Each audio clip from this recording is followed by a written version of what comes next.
نحمده ونصلي على رسوله الكريم اما بعد فاعوذ بالله من الشيطان الرجيم بسم الله الرحمن الرحيم رب اشرح لي صدري ويسر لي امري واحلل عقدة من لساني يفقهوا قولي۔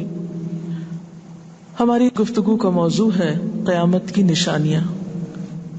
بحیثیت مسلمان ہم سب کا ایمان ہے کہ یہ دنیا ہمیشہ باقی نہیں رہے گی، ایک دن سب کچھ ختم ہو جائے گا، اور ایسا ہونا بھی چاہیے، اس لیے کہ ہر آغاز کا ایک انجام ہوتا ہے، ہر ابتدا کی ایک انتہا ہوتی ہے۔ جس چیز پر زندگی آتی ہے اس پر موت کا آنا بھی لازم ہے۔ ہم اپنے آس پاس اس کی بہت سی نشانیاں دیکھتے رہتے ہیں۔ کائنات میں بہت سے دلائل بکھرے ہوئے ہیں جو ہمیں یقین دلاتے ہیں کہ ایک دن یہ سب کارخانہ بند ہو جائے گا، ختم ہو جائے گا، یہ دنیا فنا ہو جائے گی۔ وہ وقت قرآن پاک کے الفاظ میں زمین و آسمان پر بہت بھاری ہوگا، اور اس بھاری وقت کے آنے سے پہلے دنیا میں کچھ علامات نمودار ہوں گی۔ تو آج چند ایک احادیث آپ کی خدمت میں پیش کروں گی جو قیامت کی نشانیوں کے بارے میں ہیں۔ اس سے ایک تو ہمیں اپنے عمل کا جائزہ لینے کا موقع ملے گا، دوسرے ان سے یہ بات سامنے آتی ہے کہ نبی صلی اللہ علیہ وسلم کی باتیں کتنی سچی باتیں تھیں۔ وہ لوگ جو حدیث کا انکار کرتے ہیں یا احادیث کا مذاق اڑاتے ہیں، وہ ان احادیث کی روشنی میں آج کے حالات کو دیکھ سکتے ہیں کہ آپ صلی اللہ علیہ وسلم نے اللہ تعالی کی بھیجی ہوئی وحی کی روشنی میں جو باتیں فرمائیں آج وہ ہم اپنی آنکھوں سے دیکھ رہے ہیں۔ بہرحال اس وقت میرے سامنے حضرت ابو ہریرہ رضی اللہ تعالی عنہ کی حدیث ہے جسے ابن خزیمہ نے روایت کیا ہے۔ رسول اللہ صلی اللہ علیہ وسلم نے فرمایا، قیامت کی نشانیوں میں سے ہے کہ آدمی مسجد کے پاس سے گزرے گا مگر اس میں 2 رکعتیں ادا نہیں کرے گا۔ آج کتنے ہی لوگ ایسے ہیں کہ جن کے گھروں کے سامنے مسجدیں ہیں، وہ دن رات مسجدوں سے آوازیں سنتے ہیں لیکن مسجد کے اندر نہیں جاتے۔ نبی صلی اللہ علیہ وسلم کے زمانے میں اس بات کا تصور ہی نہیں تھا کہ کوئی شخص اپنے آپ کو مسلمان کہے اور پھر وہ نماز نہ پڑھے۔ اسی لیے ہم دیکھتے ہیں کہ منافقین ہر حال میں مسجد میں پہنچتے تھے، بلکہ انہوں نے اپنی ایک الگ مسجد بھی بنائی تھی یا مسجد نامی عمارت بنائی تھی۔ لیکن قیامت کے نزدیک مسجدوں کے پاس سے گزرنے والے مسجد نہیں جائیں گے۔ ایک اور حدیث میں آتا ہے، حضرت انس فرماتے ہیں رضی اللہ تعالی عنہ کہ اللہ کے رسول صلی اللہ علیہ وسلم نے فرمایا، لوگوں پر ایک ایسا دور آئے گا کہ ان میں اپنے دین کی حفاظت پہ صبر کرنے والا اس شخص کی مانند ہوگا جو آگ کے انگارے کو اپنی مٹھی میں تھامنے والا ہے۔ یعنی دین پر استقامت اور دین پر عمل اتنا مشکل ہو جائے گا بعض اوقات کہ جیسے ایک انگارہ ہاتھ میں لینا کہ انسان نہ لے سکے اور نہ پھینک سکے۔ ایک اور نشانی جو آپ صلی اللہ علیہ وسلم نے ہمیں بتائی وہ یہ کہ زمانہ قریب آ جائے گا، عمل میں نقص واقع ہوگا اور بخیلی پیدا ہو جائے گی، دل تنگ ہو جائیں گے۔ ایک اور حدیث میں آتا ہے کہ بخیلی کا عام ہونا قیامت کی نشانیوں میں سے ہے۔ آج آپ دیکھیں کہ بسا اوقات انسان کے پاس اللہ کی دی ہوئی بے شمار نعمتیں ہوتی لیکن انسان ان نعمتوں میں کسی کو شریک نہیں کرتا۔ چھوٹی چھوٹی باتوں کو مائنڈ کر جانا، چھوٹی چھوٹی باتوں پہ ناراض ہو جانا، چھوٹی چھوٹی چیزوں کو حد سے زیادہ محسوس کر لینا، یہ سب کچھ شح کی وجہ ہی سے تو ہے، بخل کی وجہ سے ہی تو ہے۔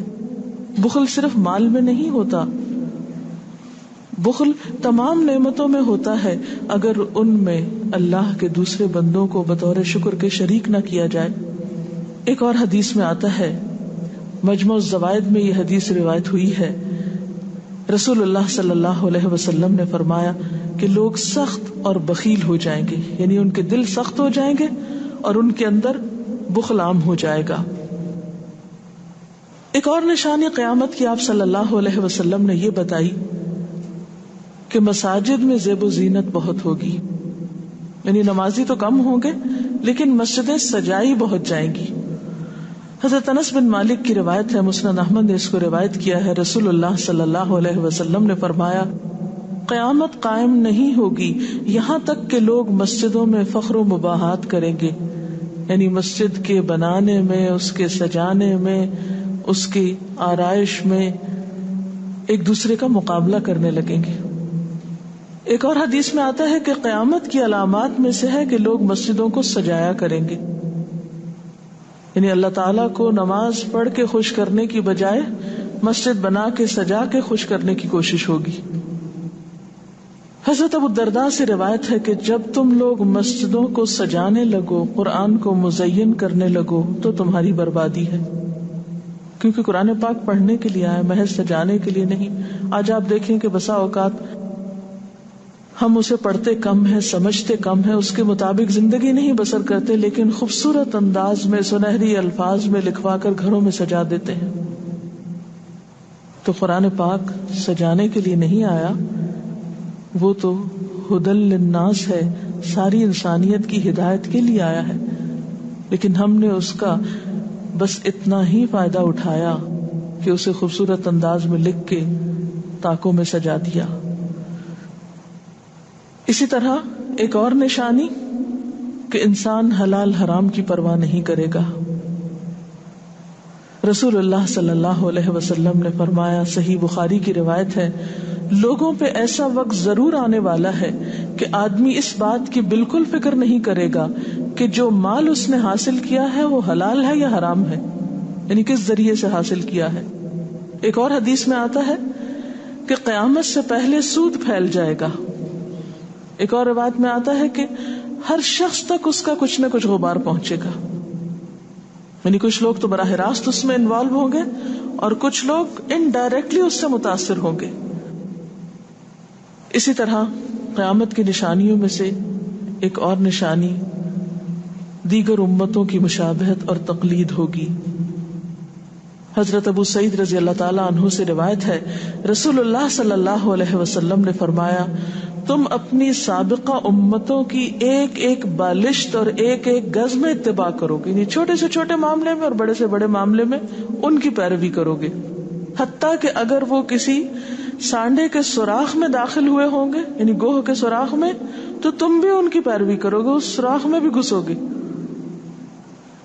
ہم نے پوچھا، یا رسول اللہ صلی اللہ علیہ وسلم، کیا آپ کی مراد یہود و نصارہ ہیں؟ فرمایا، پھر اور کون؟ اور آج ہم مسلمان دیکھ سکتے ہیں کہ ہم کس کی پیروی کر رہے ہیں، کتاب اللہ اور سنت رسول اللہ صلی اللہ علیہ وسلم کی یا کسی اور کی۔ قیامت کی نشانیوں میں سے ایک نشانی زلزلے بکثرت آئیں گے۔ حضرت ام سلمہ سے روایت ہے، مسند احمد میں یہ روایت آتی ہے، رسول اللہ صلی اللہ علیہ وسلم نے فرمایا، قیامت سے پہلے موت کی سخت وبا پھیلے گی، پھر زلزلوں والے سال آئیں گے۔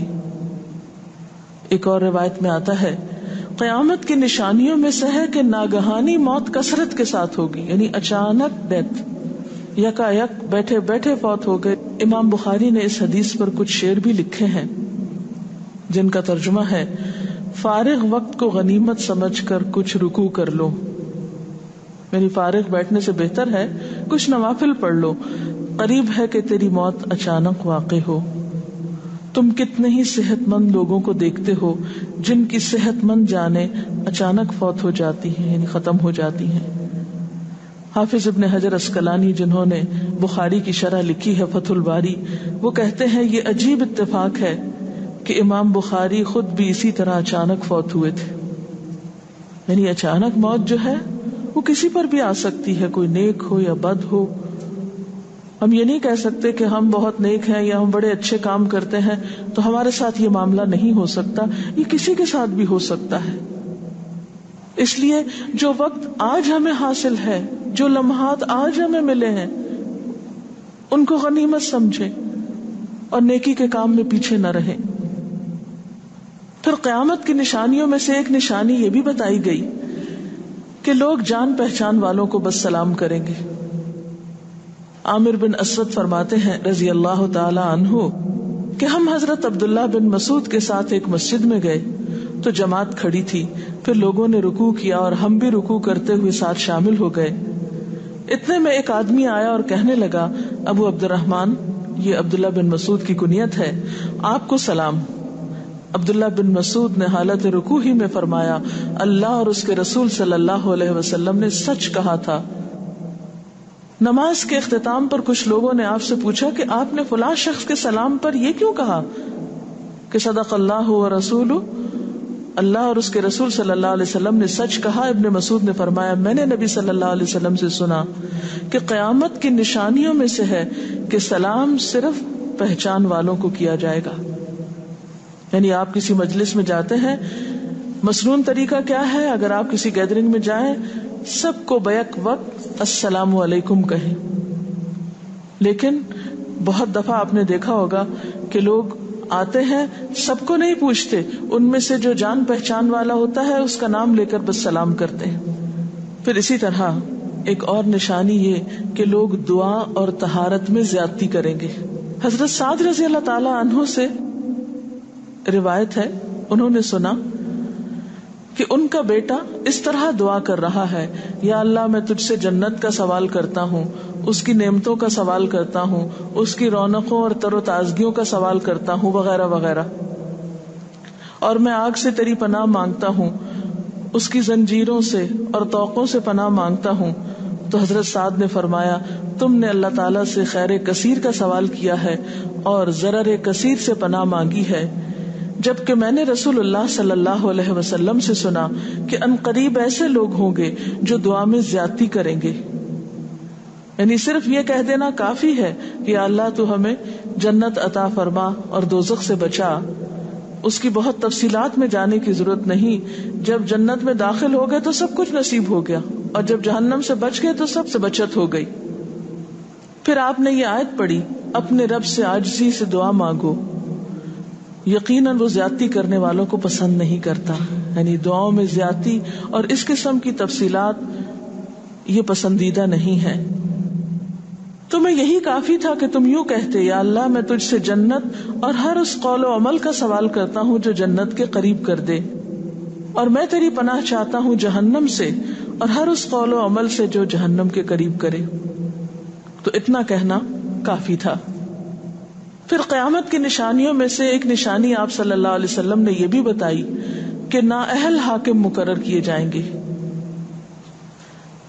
حضرت ابو ہریرہ سے روایت ہے کہ قیامت کی نشانیوں میں سے ہے کہ ذلیل اور کمینے لوگ نیک شریف لوگوں پر غالب ہو جائیں گے۔ کیوں ابن مسعود، کیا تم نے بھی یہ بات میرے محبوب صلی اللہ علیہ وسلم سے سنی ہے؟ ابن مسعود نے فرمایا، ہاں رب کعبہ کی قسم۔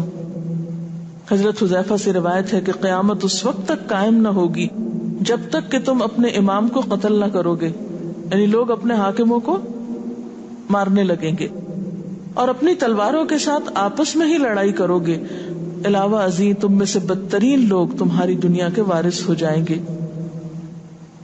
اسی طرح قیامت کی نشانیوں میں سے ایک نشانی یہ بھی ہے، حضرت عبداللہ بن مسعود سے مروی ہے کہ رسول اللہ صلی اللہ علیہ وسلم نے فرمایا، قیامت کے قریب صرف مخصوص لوگوں کو سلام کیا جائے گا۔ تجارت اس قدر پھیل جائے گی کہ عورت تجارت میں اپنے خاوند کا ہاتھ بٹائے گی، یعنی اتنا بزنس ہوگا کہ مرد سے اکیلے نہیں سنبھالا جائے گا، عورتیں اس میں شریک ہوں گی، رشتہ داری توڑی جائے گی، یعنی مال کثرت سے ہونے کے باوجود رشتہ داروں کا خیال نہیں رکھا جائے گا، جھوٹی گواہی دی جائے گی، حق چھپایا جائے گا، اور قلم کا ظہور ہو جائے گا، یعنی نشر و اشاعت خوب ہوگی، خوب لکھا جائے گا۔ ایک اور روایت میں آتا ہے کہ وقت مختصر ہو جائے گا۔ آج آپ دیکھیے ہر شخص وقت کی کمی کی شکایت کرتا ہے۔ حضرت ابو ہریرہ رضی اللہ تعالیٰ عنہ سے روایت ہے، رسول اللہ صلی اللہ علیہ وسلم نے فرمایا، قیامت قائم ہونے سے پہلے یہ نشانی ظاہر ہوگی کہ زمانہ قریب آ جائے گا، یتقارب الزمان، سال مہینے کی طرح مہینہ ہفتے کی طرح، ہفتہ دن کی طرح، اور ایک دن ایک گھنٹے کی طرح، اور ایک گھنٹہ آگ کے شعلے کی طرح تیزی سے گزرنے والا ہو جائے گا۔ اور آج آپ دیکھیے کہ اللہ کے رسول صلی اللہ علیہ وسلم کی یہ بات کتنی سچ معلوم ہوتی ہے کہ ہر شخص وقت کی کمی کا شکار ہے، اور پتہ ہی نہیں چلتا ہفتہ گزر گیا، پتہ ہی نہیں چلتا مہینہ گزر گیا، پتہ ہی نہیں چلتا سال گزر، پتہ ہی نہیں چلتا اتنی عمر گزر گئی، کل کی بات لگتی ہے۔ اور انڈائریکٹلی یہ اشارہ اس بات کی طرف کہ زندگی کی رفتار بہت تیز ہو جائے گی، یعنی فاسٹ لائف جس کو آپ کہتے ہیں اس کا شکار ہو جائے گا۔ ایک اور روایت میں آتا ہے کہ دنیا محبوب ہو جائے گی، موت سے نفرت ہو جائے گی۔ حضرت ابو ہریرہ سے روایت ہے، رسول اللہ صلی اللہ علیہ وسلم نے حضرت ثوبان سے فرمایا، اے ثوبان، اس وقت تمہارا کیا حال ہوگا جب دوسری امتیں تم پر اس طرح ٹوٹ پڑیں گی جس طرح تم کھانے کے برتن پہ ٹوٹ پڑتے ہو۔ ثوبان نے کہا، میرے ماں باپ آپ پہ قربان، اے اللہ کے رسول صلی اللہ علیہ وسلم، کیا اس وقت ہم تعداد میں کم ہو جائیں گے؟ فرمایا، نہیں، بلکہ تم کثرت میں ہوگے، لیکن اللہ تعالیٰ تمہارے دلوں میں وہن ڈال دے گا۔ صحابہ نے پوچھا، یا رسول اللہ صلی اللہ علیہ وسلم، وہن کیا چیز ہے؟ آپ نے فرمایا، دنیا سے محبت اور جہاد سے نفرت۔ اور ایک روایت میں آتا ہے، دنیا سے محبت اور موت سے نفرت۔ اسی طرح نیک لوگ آہستہ آہستہ کم ہو جائیں گے۔ رسول اللہ صلی اللہ علیہ وسلم نے فرمایا، نیک لوگ یکے بعد دیگرے رخصت ہوتے جائیں گے، فوت ہوتے جائیں گے، فضول لوگ باقی رہ جائیں گے، بیکار، نکمے، جس طرح جو کا بھوسا یا ردی کھجور باقی رہ جاتی۔ اللہ تعالیٰ ان فضول لوگوں کی کچھ پرواہ نہ کرے گا، ایک کوڑے کرکٹ کی طرح ہوں گے جن کی کچھ پرواہ نہ کرے گا کہ ان کو پھینک دیا جائے یا کاٹ دیا جائے یا کہیں جلا دیا جائے۔ ایسے لوگوں کی اللہ تعالیٰ کو کچھ بھی ضرورت نہیں ہو۔ حضرت عمرو بن شعیب اپنے والد سے اور اپنے دادا سے روایت کرتے ہیں، رسول اللہ صلی اللہ علیہ وسلم نے فرمایا، لوگوں پر ایک ایسا وقت آئے گا کہ ان کی خوب چھانٹی صفائی کی جائے گی تو فضول لوگ باقی رہ جائیں گے اور نیک لوگ ختم ہو جائیں گے۔ پھر آپ نے اپنے دونوں ہاتھوں کی انگلیوں کو آپس میں ملا کر فرمایا، اس طرح ان کے وعدے اور امانتیں خلط ملط ہو کر رہ جائیں گے اور وہ اختلافات کا شکار ہو جائیں گے، یعنی نہ ان میں وعدوں کا پاس ہوگا نہ امانتوں کی ادائیگی کا احساس ہوگا، اور وہ ایک ہی چیز جانیں گے اور وہ لڑائی جھگڑا، اختلافات، کیونکہ کوڑا کرکٹ ہے نا، کوئی وزن تو اس کا ہے نہیں، کوئی اصول تو ہے نہیں، کسی نیک کام میں استقامت تو ہے نہیں، بس جدھر کو پانی جا رہا ہے اس پہ بہ رہے ہیں، ہوا چل رہی ہے اس پہ اڑ رہے ہیں۔ تو ایسے نکمے اور بیکار لوگ باقی بچیں گے، اور پھر ایک دن دنیا اپنے اختتام کو پہنچ جائے گی، ہر گھر میں فتنہ داخل ہو جائے گا۔ حضرت عوف بن مالک فرماتے ہیں کہ میں غزوہ تبوک کے موقع پر رسول اللہ صلی اللہ علیہ وسلم کی خدمت میں حاضر ہوا، جبکہ آپ اس وقت چمڑے کے ایک خیمے میں تشریف فرما تھے۔ آپ نے فرمایا، قیامت کی 6 نشانیاں گن لو، پھر ایک ایسا عام اور تباہ کن فتنہ ہوگا کہ عرب کا کوئی گھر بھی اس کی لپیٹ میں آنے سے محفوظ نہ رہ سکے گا۔ تو اللہ تعالیٰ سے دعا ہے کہ وہ ہمارے ایمان اور عمل کی حفاظت فرمائے اور ہمیں نیکی کی توفیق عطا فرمائے، اپنی ذمہ داریوں کو صحیح معنوں میں پورا کرنے کی توفیق عطا فرمائے۔ اگر آپ کے ذہن میں کوئی سوال ہو تو آپ کر سکتے ہیں۔ جو لوگ قیامت کی ان علامات کا مذاق اڑاتے ہیں اور کہتے ہیں کہ یہ حالات تو بہت عرصے سے ہیں، قیامت آنی ہوتی تو آ چکی ہوتی، تو ہم کیا کر سکتے ہیں، انہیں کیسے سمجھا سکتے ہیں؟ دیکھیے کہ جو لوگ مذاق اڑانے پر تل جاتے ہیں ان کا کوئی علاج نہیں۔ نبی صلی اللہ علیہ وسلم کے زمانے میں بھی ایسے لوگ موجود تھے جو دین کے شاعر کا مذاق اڑاتے تھے۔ قرآن نے ایسے لوگوں کو منافق بتایا ہے، اور بات یہ ہے کہ جب قیامت آئے گی تو پھر کسی سے پوچھ کر نہیں آئے گی، اس کا وقت تو اللہ تعالیٰ کو معلوم ہے، اور جب آ جائے گی تو کوئی اس سے فرار حاصل نہیں کر سکے گا۔ آج ہمیں اللہ تعالیٰ نے اختیار دیا ہے، چاہے تو کسی چیز کو مانے اور چاہے تو انکار کر دیں، لیکن جب اصل حقیقت سامنے آئے گی تو پھر ہم انکار نہ کر سکیں گے۔ آپ نے بتایا کہ قیامت کی نشانیوں میں ہے کہ طہارت میں بھی زیادتی کی جائے گی، تو اس سے کیا مراد ہے؟ اس کا معنی یہ ہے کہ لوگ طہارت حاصل کرتے وقت وسائل یا ریسورسز کو بہت ضائع کریں گے. مثلاً یہ کہ وضو کرتے وقت بہت زیادہ پانی لنڈھانا، بہت صابن گرانا، اسی طرح نہاتے وقت بہت پانی ضائع کرنا. نبی صلی اللہ علیہ وسلم کے زمانے میں پانی کی قلت بھی ہوتی تھی، لیکن اس کے باوجود آپ صلی اللہ علیہ وسلم کی تعلیمات میں ہے یہ بات کہ ایک شخص کو آپ نے فرمایا تھا کہ خواہ تم دریا کے کنارے بیٹھے ہو پھر بھی وضو کے لیے اتنا ہی پانی لو جتنا تمہاری ضرورت ہے، یعنی بہت زیادہ پانی ضائع نہ کرو. آج ہم دیکھتے ہیں کہ بہت سے وسائل کے ذریعے پانی کا حصول بعض علاقوں میں بہت آسان ہو گیا ہے اور لوگ بہت ناقدری کے ساتھ پانی ضائع کرتے ہیں. مثلاً بعض دفعہ دیکھا گیا ہے کہ برش کرنے کے وقفے میں ٹیپ کھول دی جاتی ہے، بعض اوقات 5 منٹ تک ٹیپ میں سے پانی بہتا رہتا ہے اور آرام آرام سے لوگ اپنی طہارت اور صفائی کا اہتمام کرتے رہتے ہیں. تو کسی بھی طرح کے وسائل کو ضائع کرنا جو ہے وہ اسلامی تعلیمات کے خلاف ہے، خواہ وہ دین کے کسی کام کے کرنے میں ہی کیوں نہ استعمال کیے جائے، وضو جیسی چیز میں ہی کیوں نہ استعمال کیے جا رہے ہوں. تو طہارت میں مبالغہ آرائی کا مطلب یہی ہے، وسائل کا ضیاع. دعا میں زیادتی کا مقصد کیا لمبی دعاؤں کا بھی مراد یہ ہوگا؟ اصل میں دعا تو حسب ضرورت کی جا سکتی ہے، حسب موقع. کبھی آپ کے پاس وقت زیادہ ہوتا ہے تو آپ دیر تک بھی دعا کر سکتے ہیں، مخصوص اوقات میں، مخصوص قبولیت کی جگہوں پر. لیکن سنت کے طریقے سے ہٹ کر مبالغہ آرائی کے انداز میں دعا کرنا اور پھر ردیف قافیے ملا کر دعا کرنا یا شعر و شاعری کے انداز میں دعا کرنا، ان چیزوں سے منع کیا گیا ہے. وآخر دعوانا ان الحمد للہ رب العالمین. سبحانک اللہم وبحمدک نشہد ان لا الہ الا انت نستغفرک ونتوب الیک. والسلام علیکم ورحمۃ اللہ وبرکاتہ.